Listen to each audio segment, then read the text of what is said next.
Baiklah adik sekalian, kita lanjutkan pembahasan mengenai latihan soal penilaian tengah semester ganjil tahun 2020 ya. Pada pertemuan sebelumnya kita sudah membahas soal nomor 1 sampai dengan nomor 10. Nah, pada kesempatan ini kita akan membahas kelanjutannya, yaitu nomor 11 sampai dengan nomor 20. Silakan Anda simak baik-baik videonya. Jika bermanfaat silakan di subscribe, like, dan komen tentunya. Oke. Baik, kita mulai saja soal nomor 11. Gradien garis singgung kurva Y sama dengan X kuadrat dikurangi 4X ditambah 3 pada titik yang berabsis 3. Berarti absis 3. Ingat, absis itu adalah sama dengan nilai X-nya. Jadi yang ber-X-nya 3. Nah, gradien garis singgung itu sama dengan turunan pertamanya. Berarti M, simbol dari gradien, itu sama dengan F aksen X-nya. Nah, turunan pertamanya itu adalah X kuadrat berarti 2X, turunan min 4 itu ada min 4X adalah min 4. Lalu untuk menentukan gradiennya kita substitusikan titik 3 ini. Jadi absis 3 itu X-nya kita ganti 3. Sama dengan 2 kali 3 dikurangi 4. Sehingga gradiennya adalah 6 dikurangi 4 sama dengan 2. Jelas ya? Jadi langkahnya itu tinggal mencari turunan pertamanya, lalu kemudian mensubstitusikan X sama dengan 3 ke hal persamaan yang setelah diturunkan tadi. Lanjut ke soal nomor 12. Persamaan garis singgung kurva Y sama dengan X kuadrat dikurangi 2X ditambah 3 melalui, nah ini mencari persamaan garis singgungnya adalah melalui 2,3. Jadi ini X dan Y nya atau X1 dan Y1 katakanlah seperti itu. Nah, untuk menentukan ini, sebelum menentukan persamaan garis singgungnya kita harus cari dulu gradiennya. Gradiennya sama, kita cari pakai turunan pertamanya adalah F aksen X-nya adalah 2X min 2. Setelah itu untuk menentukan gradiennya kita substitusikan X-nya ini. Ya, berarti 2 kali 2 dikurangi 2. Berarti M sama dengan 2 kali 2 4 dikurangi 2 adalah gradiennya 2. Kalau sudah ketemu gradiennya, kita masukkan ke fungsi Y min Y1 sama dengan M kali X min X1. Nah, ini rumus persamaan garis. Ya, sama dengan menentukan persamaan garis singgungnya tadi. Berarti Y min Y1 nya adalah 3 sama dengan M nya 2 dikalikan X1 nya ini. Berarti min 2.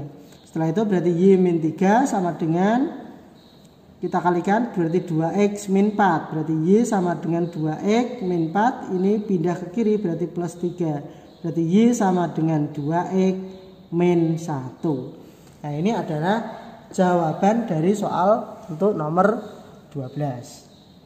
Paham ya? Oke. Dilanjutkan nomor 13. Sebuah bola dilempar ke atas dari atap sebuah gedung sehingga memenuhi persamaan HT sama dengan 100 plus 200 T min 10 T kuadrat. H dalam meter dan T dalam detik. Tinggi maksimum yang dapat dicapai oleh bola tersebut adalah titik-titik meter. Nah, untuk mencapai tinggi maksimum berarti sama dengan menentukan nilai maksimumnya dari sebuah fungsi HT ya. Untuk menentukan nilai maksimum syaratnya apa? H aksen T sama dengan 0. Ya, kita cari turunannya. Berarti turunan 100 0, turunan 200 T adalah 200, turunan min 10 T kuadrat adalah min 20 T sama dengan 0. Berarti min 20 T sama dengan min 200. Berarti T sama dengan 10. Ini baru T waktunya. Nah, untuk mencari tinggi maksimumnya kita substitusikan ke soalnya lagi. Sehingga H kurung buka 10 sama dengan 100 ditambah 200 kali 10 dikurangi 10 kali 10 pangkat 2. Berarti sama dengan 100 ditambah 2000 dikurangi 100 kali 10 berarti 1000. Berarti sama dengan 100 ditambah 2000 adalah 2100. Betul ya? Dikurangi 1000. Berarti sama dengan 1100 meter satuannya. Ya. Ya. Oke, jelas ya. Silakan diulangi kembali barangkali ada penyelesaian yang salah ataupun Anda bisa ulangi supaya Anda lebih teliti lagi dan lebih mahir dalam penyelesaiannya. Baik, kita lanjutkan soal nomor 14. Sebuah perusahaan dapat memproduksi barang selama X jam. Jika biaya produksi setiap jam memenuhi persamaan BX sama dengan 3X min 60 ditambah dengan 2000 per X dalam ratusan ribu rupiah, waktu yang dibutuhkan agar biaya minimum. Nah, untuk menentukan minimum maksimumnya maka kita pakai turunan pertamanya juga. Langkah pertama adalah kita menentukan biaya produksi dulu. Nah, untuk menentukan biaya produksinya dalam bentuk ratusan ribu rupiah, maka langkah pertama adalah dari fungsi BX ini kita kalikan dengan X-nya, sehingga menjadi bentuk fungsi BX sama dengan 3X kuadrat min 60X ditambah 2000. Nah, ini ditambah 2000. 2000 per X kali X kan berarti 2000 ya. Nah, untuk menentukan waktu minimumnya, waktu yang diperlukan agar biaya minimumnya, berarti kita cari turunan pertamanya. Berarti sama dengan 3 kali 2 berarti 6X dikurangi 60X turunannya 60 sama dengan 0 ya. Jadi turunan pertama sama dengan 0. Sehingga 6X sama dengan 60 berarti X-nya sama dengan 60 bagi 6 berarti 10. Nah, ini itu adalah waktu yang diperlukan agar biaya menjadi seminim-minimnya. Oke? Jelas ya? Baik adik sekalian, kita lanjutkan untuk soal nomor 15. Ini sudah masuk mengenai materi integral. Ya. Nilai dari integral 6x pangkat 2 dikurangi 8x ditambah 3 dx.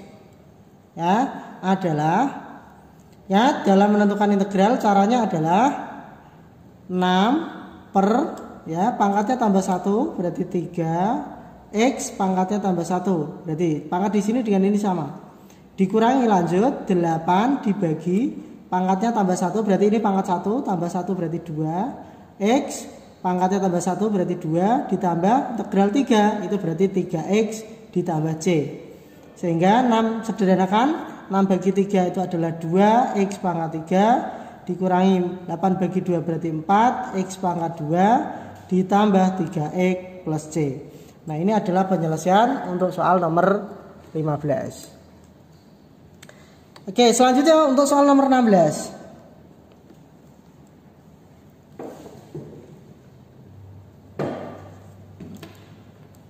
Hasil dari integral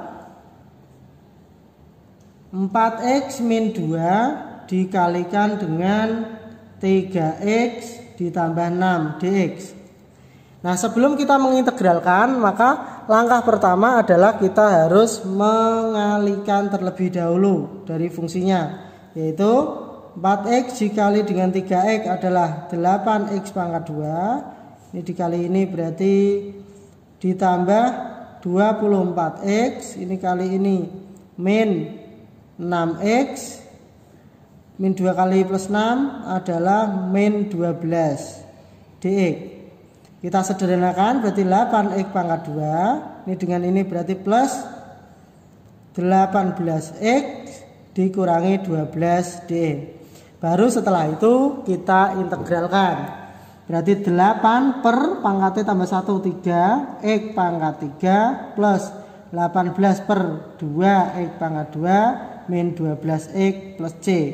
Berarti sama dengan 8 per 3 X pangkat 3 ditambah ini bisa sederhanakan 9 X pangkat 2 dikurangi 12X plus C.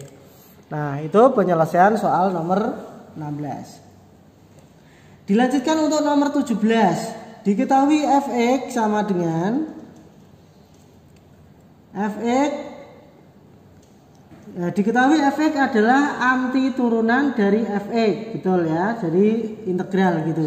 Jika Fx-nya adalah 2x plus 5, berarti F1 adalah 10, maka nilai dari F2 adalah. Berarti sama halnya kita menentukan integral dari fungsi Fx. Karena Fx-nya adalah 2x plus 5 dx, berarti harus kita cari. Sehingga integral dari 2x plus 5 itu adalah 2 per 2x kuadrat plus 5x plus c, ya, sama dengan 2 per 2 berarti 1, berarti x kuadrat plus 5x plus c. Di situ dikatakan bahwa F1 sama dengan 10. Nah, F1 itu sama dengan 10. Berarti Fx-nya kita ganti, berarti 1 kuadrat ditambah 5 kali 1 ditambah C sama dengan 10.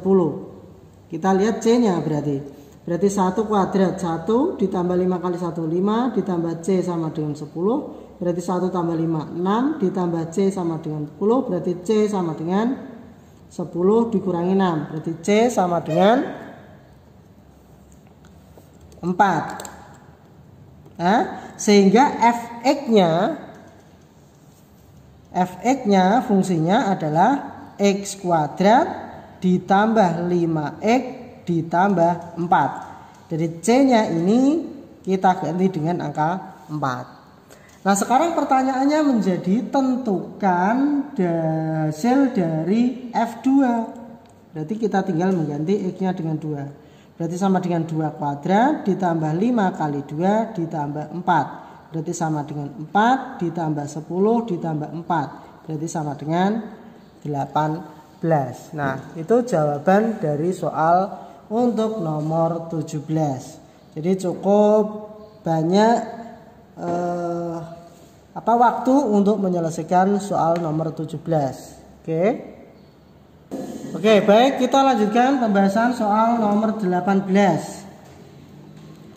Oke, nomor 18, sebuah benda bergerak dengan kecepatan Vt sama dengan 4t plus 2. Jika jarak yang ditempuh benda tersebut dalam 1 detik adalah 8 meter, jarak yang ditempuh benda tersebut setelah bergerak selama 4 detik adalah. Nah, ini persoalan nomor 18 itu sama dengan soal nomor 17. Ya, untuk menentukan fungsi jarak tempuh, ya, jarak tempuhnya sama halnya kita menentukan integral dari fungsi Vt. Karena Vt-nya 4x plus 2, berarti integral 4t ditambah 2 dt. Jadi terhadap t, ya. Nah, hasil dari ini adalah 4 per 2 t pangkat 2 ditambah 2t plus c. Itu ya. Sama dengan 2t kuadrat ditambah 2t ditambah c. Karena pada saat t-nya 1 maka jaraknya 8 meter, maka bisa kita analogkan saat F1 berarti X-nya kita ganti 1, berarti menjadi 2 kali 1 kuadrat ditambah 2 kali 1 ditambah C sama dengan 8. Berarti 2 ditambah 2 ditambah C sama dengan 8. 4 ditambah C sama 8, berarti C-nya sama dengan 4. Nah, secara umum berarti bisa kita tarik kesimpulan bahwa Fx-nya atau Ft-nya begitu. Ft itu sama dengan 2t pangkat 2 ditambah 2t plus 4. Sehingga bila pertanyaannya adalah F4. Nah, berarti F4 berarti sama dengan 2 kali 4 kuadrat ditambah 2 kali 4 ditambah 4. Berarti sama dengan 4 kuadrat 16 kali 2 berarti 32 ditambah 8 ditambah 4. Berarti sama dengan 32 tambah 8 adalah 40 ditambah 4 adalah 44 ya. Itu jawaban untuk soal nomor 18. Baik, sekarang kita lanjutkan untuk nomor 19. Hasil dari integral 14 kali akar pangkat 4 dari X pangkat 3 dx. Nah, bentuknya adalah bentuk akar. Maka yang bentuk akar ini harus kita nyatakan dalam bentuk eksponen. Nah, bagaimana caranya? Adalah integral 14 kali X pangkat berapa? Nah, berarti yang ini. Yang ini dulu berarti 3/4 dx. Nah, kalau sudah berarti baru kita integralkan. Caranya bagaimana? Ya, sama seperti integral biasa, yaitu 14 per pangkatnya tambah 1 berarti 3/4 ditambah 1. Karena ini bentuknya pecahan, berarti perlu kita uraikan. X pangkat 3/4 ditambah 1 plus C. Nah, sama dengan 14 dibagi 3/4 ditambah 1. Berarti 3/4 ditambah 1 berarti kita nyatakan dalam bentuk 4/4. X sama dengan 3/4 ditambah 4/4 plus C. Nah, saya uraikan saja. Berarti sama dengan 14 dibagi 3 ditambah 4 adalah 7/4. X pangkat 7/4 ditambah C. Nah, kalau terjadi seperti ini, nah, pangkat dipangkatkan lagi ya, pecahan dipecahankan lagi, berarti sama dengan menjadi berapa? Berarti 14 kali yang belakang dibalik 4/7. X pangkat 7/4 ditambah C. Nah, ini bisa diselesaikan. 14 dengan 7 2 1 berarti sama dengan 2 kali 4 8. X pangkat 7/4 ditambah C. Nah, kelihatannya ini lebih rumit karena memang bentuknya adalah pecahan ya. Sekali lagi pecahan. Nah, oleh karena itu bisa Anda ulang-ulang supaya Anda lebih terampil dalam menyelesaikan bentuk integral yang model seperti ini. Kita lanjutkan. Terakhir untuk nomor 20. Hasil dari integral 6x dikali 3x pangkat 2 ditambah 4 pangkat 7 dx. Nah, ini adalah integral substitusi. Tidak bisa kita selesaikan secara biasa karena pangkatnya 7. Kalau Anda mampu memangkatkan 7 boleh. Tapi kalau saya lebih mudahnya adalah dengan menggunakan integral substitusi. Kita pakai cara cepat saja untuk menentukan integral substitusi. Caranya bagaimana? Ya, oke, simak baik-baik. Yang pertama adalah posisi ini 6x. 6x kita tulis dibagi. Sekarang bagi di sini adalah turunan dari bilangan yang dipangkatkan. Turunannya berapa? Nah, 3x kuadrat. Berarti turunannya adalah 6x plus 4 turunannya 0. Kan? Dikali. Oke, dikali di sini di bawah per, jangan lupa. Pangkatnya tambah 1. Berarti 7 tambah 1 berarti 8. Dikali tengah, tulis lagi fungsinya 3x kuadrat ditambah 4. Pangkatnya sama yang bawah tadi, 8 ditambah C. Setelah itu kita selesaikan. Yang bisa sederhanakan, sederhanakan. 6 dengan 6 selesai, X dengan X selesai, tinggal yang atas 1. Sehingga hasilnya adalah 1/8. Fungsinya 3x kuadrat ditambah 4 pangkat 8 ditambah C. Nah, ini adalah cara cepat dalam menentukan integral substitusi. Oke, simak baik-baik dan ulangi lagi supaya Anda dapat pemahaman yang lebih maksimal. Oke, Anda sekalian, demikian tadi pembahasan soal bagian kedua, yaitu soal nomor 11 sampai dengan soal nomor 20. Silakan Anda kerjakan dan ulangi kembali supaya Anda lebih terampil dalam menyelesaikan soal-soal penilaian tengah semester nantinya. Demikian, kurang lebihnya mohon maaf apabila ada hal-hal yang tidak sesuai ataupun pembahasan yang kurang tepat. Silahkan tinggalkan komentar dalam form komentar yang ada. Demikian, terima kasih. Kita kembali di video-video berikutnya. Saya akhiri, assalamualaikum warahmatullahi wabarakatuh.